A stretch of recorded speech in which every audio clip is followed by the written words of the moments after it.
Good morning mga kalula. Ayan, pupunta tayo dito sa harapan.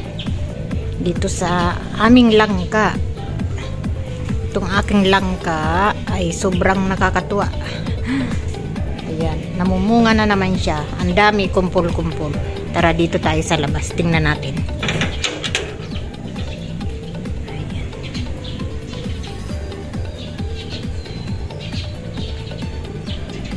Ayan, no, kumpul-kumpul siya, oh.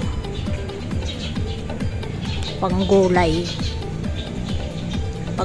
siya. Ang dami niya.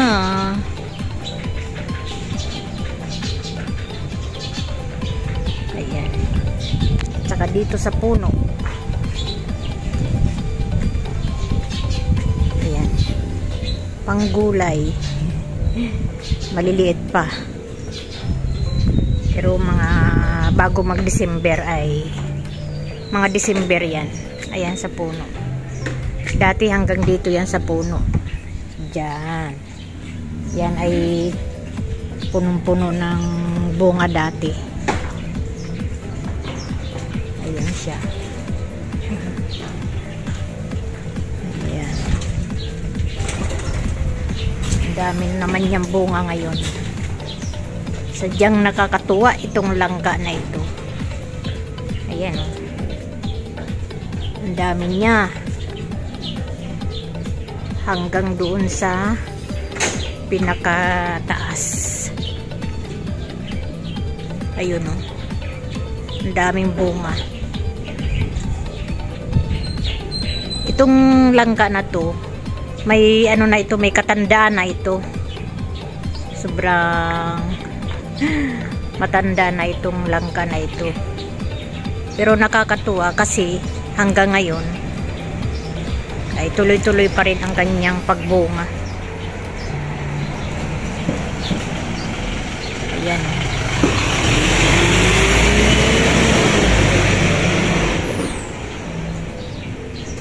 Hanggang doon sa sulok. Maliliit pa. Ang daming maliliit.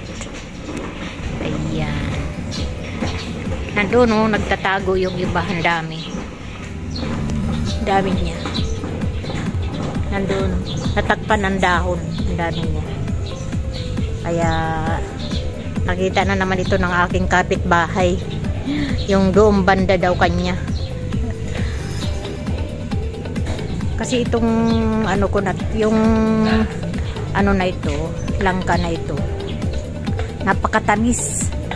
Kaya maraming ano, nagkakagusto pag natikman ninyo itong langka na ito. Ay napakasarap. Ayan. Ang galing. Tapos pag nahinog na ito, ayan, napakaganda ng sikat ng araw. Ayan. Ang ganda ng sikat ng araw at ayan ang langka. Oh, napakalago ng dahon. At sobrang nakakatuwa yung langka na ito kasi ayan, ang dami na naman bunga. Ang dami na naman bunga. Ang dami na naman matutuwa nito kasi marami na naman ang hihingi.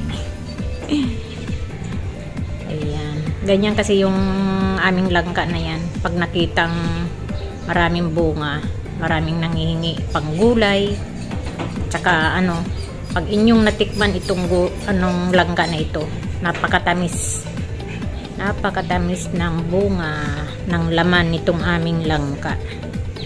Ayan, nilabhan namin yung aming upuan. Ayan, nakalihira. Linabhan para